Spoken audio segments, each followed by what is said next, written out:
kalau ketika dilakukan pemeriksaan di IGD Rumah Sakit Gunung Jati atau ketika ekshumasi dilakukan, dapatkah diketahui waktu kematian dari almarhum?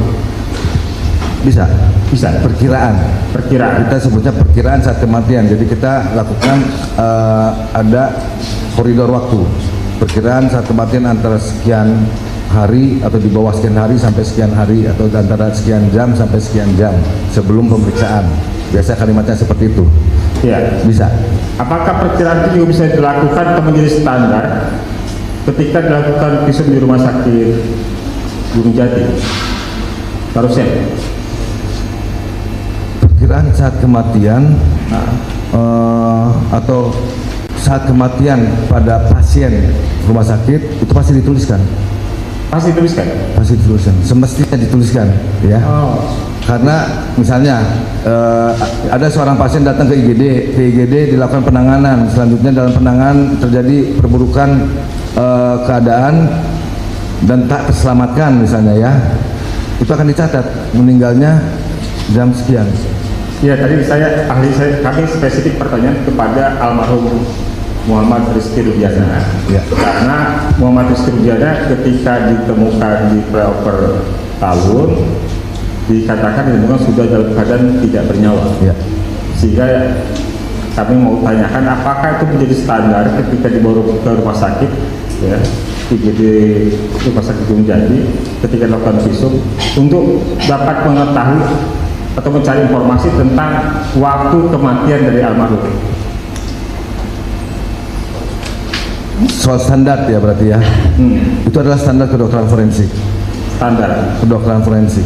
Tapi kalau yang periksa bukan atau kaitannya dengan kedokteran forensik atau bukan dokter forensik atau di IGD, kadang-kadang itu suka terlewatkan. Ya, kadang-kadang itu suka terlewatkan. Karena kalau kita bicara perkiraan saat kematian, kita harus melihat tanda-tanda proses kematiannya. Ada tidak kaku mayat, ada tidak lebam mayat, ya, ada tidak perubahan-perubahan pada kulit dan selanjutnya. Nah, itu harus dicatat dan diperiksa dan dicatat. Kalau itu dilakukan ketika proses ekshumasi, apa yang bisa dimunculkan soal waktu kematian? Apakah hari atau sampai dengan jam? Kalau ekshumasi artinya kan sudah lebih daripada sehari, 2 hari atau bahkan sebulan gitu ya. Kalau di perkara ini 10 hari. 10 hari. Artinya yang nanti akan dinilai adalah perubahan pada tubuh. Ya. Perubahan pada tubuh korban saat diperiksa, perubahannya sudah seperti apa. Disandingkan nanti dengan teori ilmu tanatologi kita sebutnya itu, atau ilmu perubahan saat orang sudah mati, apa aja yang berubah dan berapa lama perubahan-perubahan itu akan disandingkan seperti itu. Iya, dari perubahan-perubahan yang tadi ahli sampaikan itu bisa menunjukkan soal waktu kematian itu merujuk pada apa? Maksudnya hitungan hari kah atau sampai dengan jam? Kalau ekshumasi nggak sampai jam, hari. Oh, jadi hitungan hari mundurnya ya. Apakah dari kegiatan kedokteran forensik, ya, terhadap korban yang meninggal dapat diketahui luka-luka yang terjadi akibat kecelakaan lalu lintas dan atau luka-luka yang diakibatkan oleh kekerasan atau penganiayaan? Ya, tentunya secara pemeriksaan atau secara keilmuan, ya, kita memiliki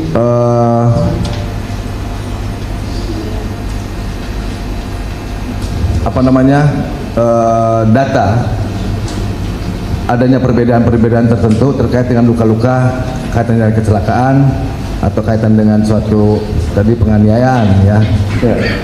Karena biasanya perubahan itu nanti kita lihat pada penyebaran lukanya. Penyebaran lukanya itu apakah memiliki kesesuaian dengan suatu, kalau kita bicara kecelakaan seperti apa? Dia jatuh kah? Atau dia jatuh melayang kah? Atau dia melakukan suatu pergerakan tertentu saat terkena suatu permukaan ya, sehingga menyebabkan luka. Nah itu yang akan kita nilai. Nanti disandingkan nanti dengan, makanya sebelumnya saya sudah sampaikan, perlu dicarikan korelasi antara peristiwa dengan perlukaan ya.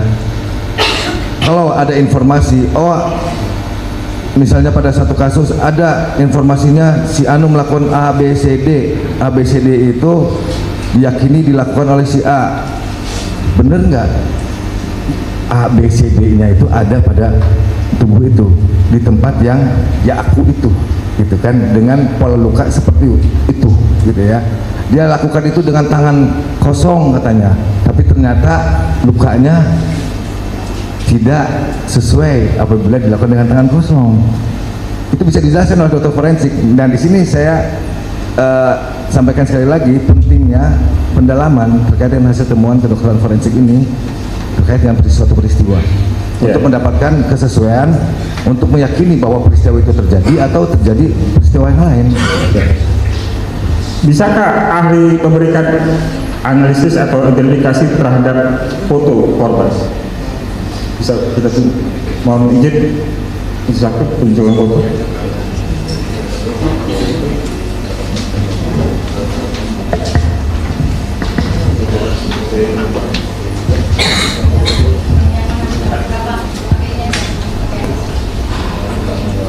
Ini enggak ada.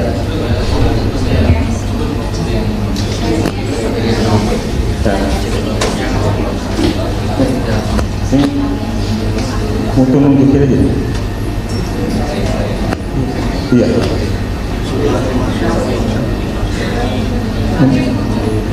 Nunjukin nggak bisa.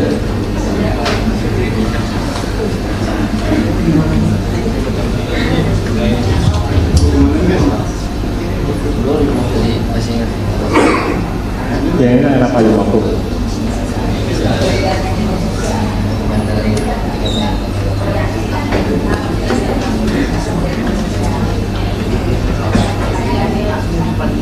Enggak ada.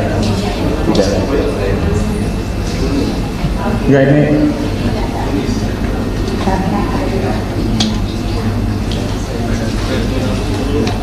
Ya, oke. Ya. Ya, ini. Ya. Ahli, dari keterangan yang ada dan juga sudah ahli sampaikan bahwa ada patah di tangan. Ya. Kalau dari patah di bagian lengan ini, apakah ada perbedaan patah yang terjadi dalam situasi karena kecelakaan, sebab kecelakaan, dan patah karena penganiayaan? Pendapat ahli luka ini sebabkan apa? Ini foto tapi dalam pada kertas ya, jadi kejelasannya tidak baik ya. Saya upayakan semaksimal mungkin dari apa yang bisa saya lihat di sini ya. Atau saya interpretasi yang ada di sini ya. Ini foto sama. Bila sesuai dengan gambar atau foto yang ada pada kertas ini, interpretasi saya ini adalah luka-luka yang ada ini adalah luka lecet geser ya, luka lecet geser. Artinya pada lengan ini telah terjadi suatu hubungan antara suatu permukaan benda yang menggeser ya, yang menggeser. Seperti apa peristiwanya?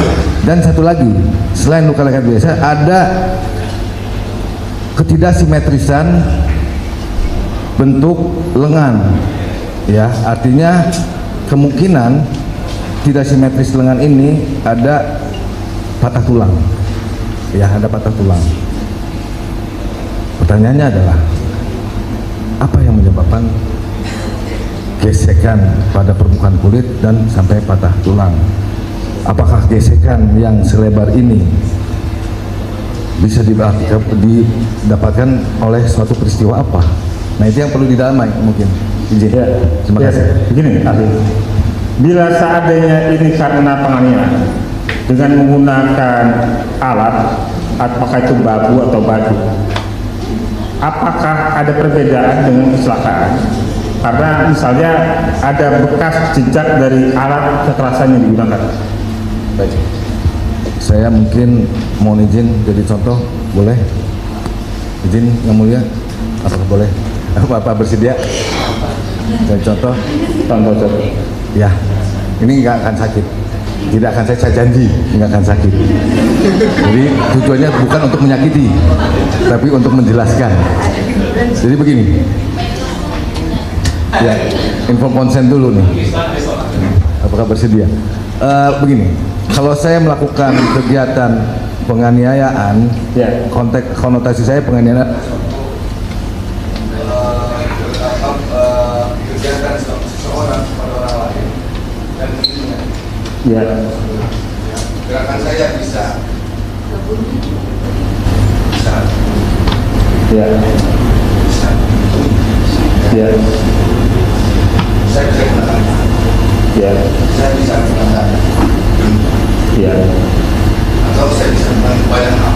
Ya. Kalau saya mengatakan umum, saya dengan gerakan seperti ini. Ya. Luka yang akan muncul di sini adalah luka saya. Kalau saya begini,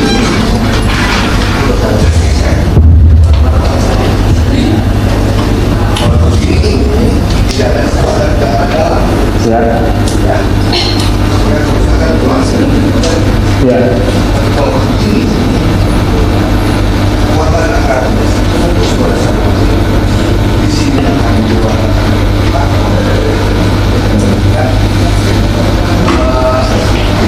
kedalamannya juga akan meningkat dan mampu bila kekuatan itu akan merusak tulang di dalamnya. Oke. Luka yang ada di atas itu permukaan akan sejajar dengan kerusakan pada tulang. Ya. Pertanyaan kali, apakah dari gambar ini nampak ada luka lecet tekan?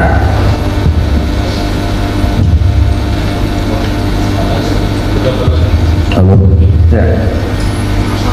Ya, di sini ada tekan dan geser. Ya, Tekan dan geser. tekan dan geser. Pada bagian. Jadi ada pada bagian lengan bawah kanan. Ya, lengan bawah kanan. Jadi ada tekan dan bergeser. Ya. Ya. Di sini ada kemerahan. Ini karena ini pengamatan dari foto dengan kualitas seperti ini ya. Ya. Kalau di bagian Ya, di sini ada kemerahan, bisa luka lecet, geser. Selanjutnya ada penekanan darah sini. Selanjutnya ada pergeseran lagi di sini. Atau bisa saja ini sebaliknya, mulai dari sini ke sini dan ke sini. Ya. Tapi ini artinya benda yang mengenai ini memiliki konsentrasi pada saat di sini. Ini bukti ya, ya. bahwa ada pergerakan. Ini bisa saja bendanya yang datang, Ya. atau orang ini Ya, tetap benar. ini, Oh. gitu ya, gitu ya. Ya. Lalu yang Sini lecet, Ya. ada penekanan sepeda bentuk di sini. Ya. Ya. Geser, ya. Di atas ini geser, ya. Tapi mengalami patah. Bentar dulu. Ya, ini penampakan saat ini ya. Ini ada kemerahan ya Pak. Ini bisa saja luka lecet geser. Kalau dari kualitas seperti ini, saya tidak menjamin bahwa ini seperti itu. Dari laporan yang ahli baca, apakah ada patah di bagian? Ada. Ada. Artinya tadi ahli sampaikan ada dua patah di sini. Ya. Ada dua patah. Ya, betul. Di sini apakah terlihat luka apa tadi? Tekan. Luka tekan? Nggak ada. Tidak ada. Nggak ada. Oh, ada patah tapi tidak ada luka tekan di bagian apa nih? Lengan. Ya. Ya. Oke. Kalau di bagian dagu, apa yang saudara saksi bisa jelaskan? Ada luka lecet tekan. Ya, ini. Tapi ini begini ya, kalau kita forensik nggak begini cara motretnya, ya. Ya. Jadi nggak boleh tuh dari begini gitu ya, harus tegak lurus, ya. Jadi kita bisa melihat secara baik. Nah kalau ini sesuai kualitas, saya hanya bisa menyampaikan kemungkinan ini ada luka lecet tekan dan ada luka lecet geser juga pada daerah rahang bawah, kemungkinan pada rahang atas juga, ya. Majelis saksi boleh kami lihat foto yang lain? Foto yang lain? Yang lain ini yang almarhum? Bukan, ada foto yang ada. Ya satu lagi. Ya, bukan yang ibu yang lupus. Sebentar. Ya, saya tak supaya kita ngobrol lagi. Oke. Setidaknya diketahui jadi pas sudah acara, tapi setidaknya oke. Ya, saya ya oke. Jangan ya begini. Ya, jangan. Ahli, ada keterangan saksi pada perkara 3 dan 4 yang menyatakan melihat almarhumah Rokia tersikap dengan celana dalamnya turun atau tidak melorot atau tidak rapi sebagaimana tempatnya. Ya. Dan ada keterangan saksi yang kita dengarkan dengan sumpah kemarin menyatakan bahwa almarhum di hari H naasnya itu sedang mengalami menstruasi haid. Ya. Tapi kalau kita melihat foto ini, ya, antara keterangan saksi yang menyatakan bahwa celana dalam tidak pada tempatnya itu, lebih dalam keadaan haid tadi, terlihat bahwa tidak ada darah di celana dalam korban. Pertanyaan saya, pada orang yang sedang mengalami haid dan kemudian celana dalamnya tidak pada tempat semestinya, bagaimana penjatuhan darah itu? Apakah punya potensi untuk mengotori celana dalam? Baik, terima kasih pertanyaannya. Berarti kita berasumsi ya. Ya. Andaikan orang yang sedang haid, celana dalamnya diturunkan. Berarti sebelum diturunkan, celana dalam itu menempel pada sekitar kemaluan, ya kan? Artinya pada celana dalam itu kemungkinan kita bisa temukan darah, ya. Selanjutnya, kalau saat yang bersangkutan memang sedang haid, tentunya cairan haidnya itu atau darah haidnya itu bisa saja keluar, ya mungkin seperti itu. Ya, di fotonya kita lihat bahwa celana dalamnya masih ada di sini. Ya, ini kan karena dari luar ya, Ya. kita ngelak dalamnya. Oke.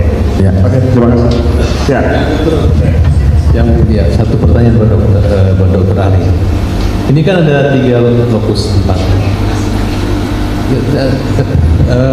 Tidak masuk di lokum, tapi menyangkut kematian dulu. Silakan. Ya. Tuh, dulu. Saya tahu pertanyaannya apa. Dokter, baik, ini menyangkut lokusnya. Dalam pertimbangan itu maupun BAP, bahwa Eki ini meninggal di belakang SM showroom pada jam 21, kemudian ditusuk perut dan dadanya, kemudian meninggal di situ, bukan, dan dibuang ke flyover. Nah, pertanyaan kami, pengalaman, kalau melihat foto yang tidak ada di sini, dari foto yang dimiliki oleh jaksa dan polisi, kalau dari hasil olah TKP, darahnya maupun yang body itu meninggalnya di TKP. Pertanyaan kami, apabila Eki ini ditusuk di belakang showroom kota Cirebon tersebut, ya, sebanyak apa darah yang bisa keluar di showroom tersebut? Sebanyak tusukan itu dalam berapa lama? Karena pada kenyataannya mayat Eki ini darahnya semua tercurahnya di lokasi kejadian kecelakaan. Itu yang dimaksudkan teman saya, yang Ibu Hakim tidak ada gambar di situ. Tolong dijelaskan. Baik, terima kasih. Mungkin sebelum saya ke jawab secara spesifik, saya dapat sampaikan pada pemeriksaan dokter spesialis forensik saat ekshumasi, ya khususnya, tidak ditemukan luka tusuk.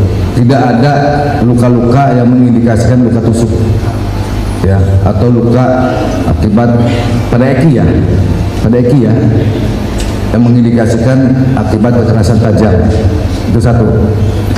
Kedua, kalau kita berandai bahwa